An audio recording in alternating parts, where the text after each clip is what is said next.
Hola, soy Camila Hernández del curso 92 y vengo a exponer mi tarea de sociales de reforma y contrarreforma. Entonces, iniciemos explicando qué son cada una. Bueno, la reforma se conoce como reforma protestante, pues es el movimiento religioso cristiano que lo inició Martín Lutero en Alemania en el siglo XVI. Y la contrarreforma es más bien, en unas palabras, la respuesta de la Iglesia Católica hacia esta reforma. Todo esto pues para simplemente no perder tanta cantidad de feligreses y viéndolo desde un punto actual, se podría decir que fue más como por el poder, ya que obviamente sin la cantidad de feligreses ni el apoyo brindado, pues estas perdían el poder que tenían frente a la sociedad. Entonces, en unas palabras, podría decirse que esto fue más comercial que por querer llevar la palabra de Dios hacia los demás y porque siguieran creyendo en lo que pues según la iglesia era correcto. Entonces vamos a hablar sobre enfoquémonos un poco más en la reforma, que pues como mencioné, esta la generó Martín Lutero. Pues obviamente se desempeñó un papel fundamental pues para la Iglesia Católica. Ya a partir de aquí, desde que se generó esta reforma, surgieron otras, obviamente no tuvieron tanto impacto como la tuvo la primera, pero esas reformas eran ya como, si yo tengo un pensamiento de ver la religión, yo voy a crear entre comillas, mi propia iglesia. Y obviamente, si yo pienso algo parecido, pues habrán personas que también tienen algo en similar.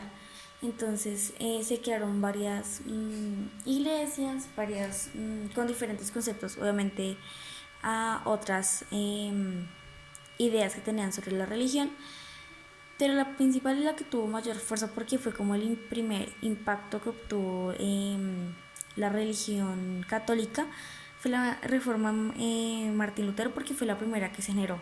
Obviamente si tú ibas antes en contra de la iglesia tenías un castigo, pero al ver que Lutero publicó las 95 tesis, mucha gente se empezó a dar cuenta y Lutero se dio cuenta que había mucha gente que pensaba como él, que muchas cosas no tenían sentido, que no todo era como lo decía la iglesia, porque tú lo puedes interpretar de otra manera desde el punto de la Biblia. Entonces vamos a ver pues entre 1516 y 1517, John Texel, que era un fraile dominico, que sirvió como comisionado pues, para indulgencias papales, fue enviado por la Iglesia Católica pues hasta Alemania, pues con el fin de poder vender indulgencias, pues para conseguir dinero para la construcción de la Basílica de San Roma.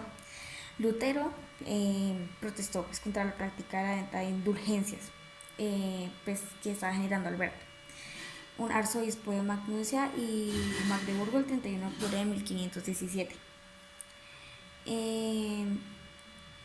Lutero veía las cosas e interpretaba las cosas de la Biblia de diferente forma a lo que lo hacía la iglesia. Por eso él decía en un punto, y una característica de la reforma, es que tú puedes entender la Biblia eh, de forma libre. O sea, tú las interpretas.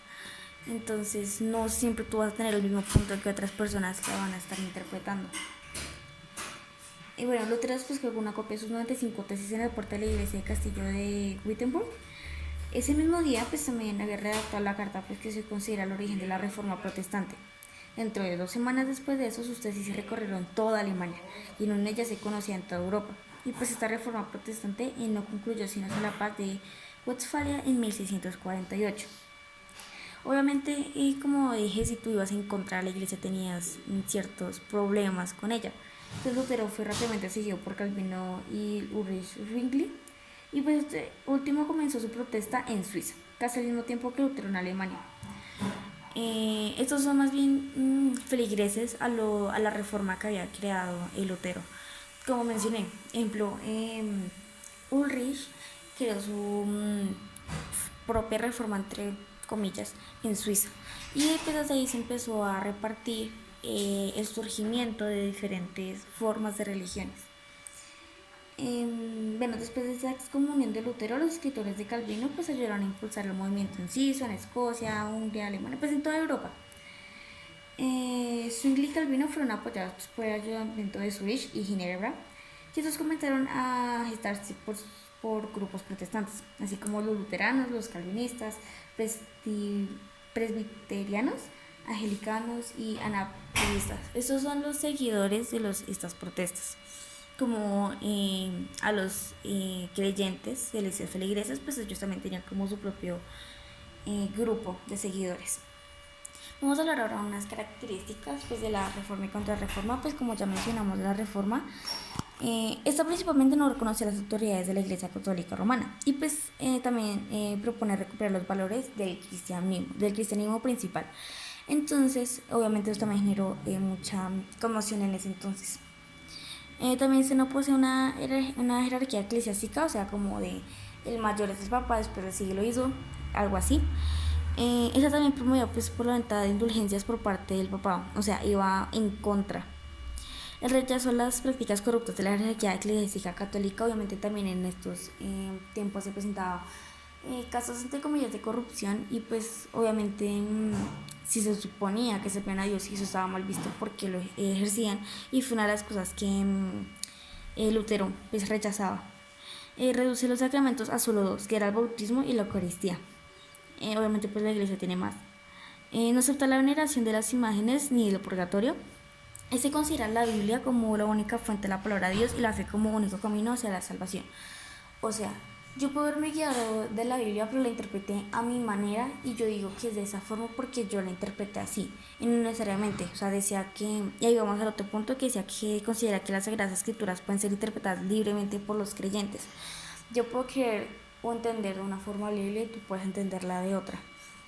Pero si yo empezaba a decir que era así, como yo veía la Biblia, que esa era la única forma de entenderla, era algo de lo que iba en contra de la reforma. Y también empecé a aceptar a Jesucristo pues, como único mediador entre Dios y los creyentes. O sea, es mi relación yo con Dios y no por medio de un papa o algo. Sí, pueden que yo nos enseñe ni todo, pero no mi relación la va a llevar él. Entonces, eso es lo que caracteriza principalmente pues, a la reforma. Y ahora vamos a la contrarreforma. Pues principalmente esa pues iba en principios opuestos a la reforma Lutero. Era su forma de defenderse hacia lo que estaba diciendo Lutero. Era su forma de decir no todo, o sea, como de defenderse para, como mencioné antes, pues para poder seguir con los feligreses. Obviamente en eso perdieron demasiadas personas, pero pues tanto hay personas que aún así sí quedaron. Bueno, esto también generó la persecución de las almas impuras o pues de los demonios. Obviamente eso significó un periodo de renacimiento, pues de renovación de la Iglesia Católica en 1560. Eso también generó pues un ambiente, ¿cómo decirlo?, pesado, como de tensión, que pues estuvo signado por la persecución de infieles, supuestamente infieles, solo que actualmente no se le considera así, ya que se tenía más la mentalidad de la reforma, que es que tú interpretas la Biblia como tú la entiendes. También se buscó defender pues, la práctica sacramental católica. O sea, era defenderse hacia ellos mismos, no por querer dar la palabra de Dios. Este fue un periodo obviamente de mucha intolerancia, ya que los cambios no estaban muy bien vistos, las ideas propias tampoco. Obviamente aquí también se iniciaron y se redoblaron los esfuerzos de los movimientos misioneros, también se vieron obligados al desarrollo por el crecimiento de los protestantes. O sea, si hubiera sido como las otras reformas que surgieron después de esta, que no fueron tan significativas, no hubieran hecho una contrarreforma, ya que principalmente por lo que hicieron es por la gran pérdida que estaban generando dentro de los feligreses. Obviamente aquí también se tenía, ejemplo, una cosa de Lutero, es que la fe era la única que te podía salvar, entre comillas. Y obviamente la iglesia daba el mensaje de también tienes que dar diezmo, tienes que dar una cosa, tienes que despojarte de lo material. Cosas así que obviamente los beneficiaba a ellos, a la iglesia. Entonces, por eso también se eran obligados a pues, simplemente desarrollarla, porque no podían seguir perdiendo más personas. También se produjeron intentos de reconversión de las almas en otras regiones, en otros lugares. Y también se buscaba pensar las bases estructurales y teológicas de la Iglesia Católica. Esto porque a través del tiempo se habían generando, como dije, muchas fallas dentro de la red. O sea, es como un imperio. Puede iniciar muy bien y todo, pero con el tiempo se va a ir degradando, se va a ir destruyendo. Entonces eso pasó con la Iglesia Católica. Inició de una buena forma, con unas buenas intenciones, pero con el proceso las personas dentro de esta se iban dañando. Entonces también iban dañando a cabo y llevándose con ellas la religión. Eso fue también lo que generó la reforma. O sea, la reforma se generó prácticamente por las inconformidades que se tenían con la iglesia. Y la iglesia, al ver que estaban generando pérdidas gracias a la reforma, tuvo que crear una medida pues para poder salir de ese proceso y poder decir, bueno, sí estamos cometiendo errores y los vamos a corregir.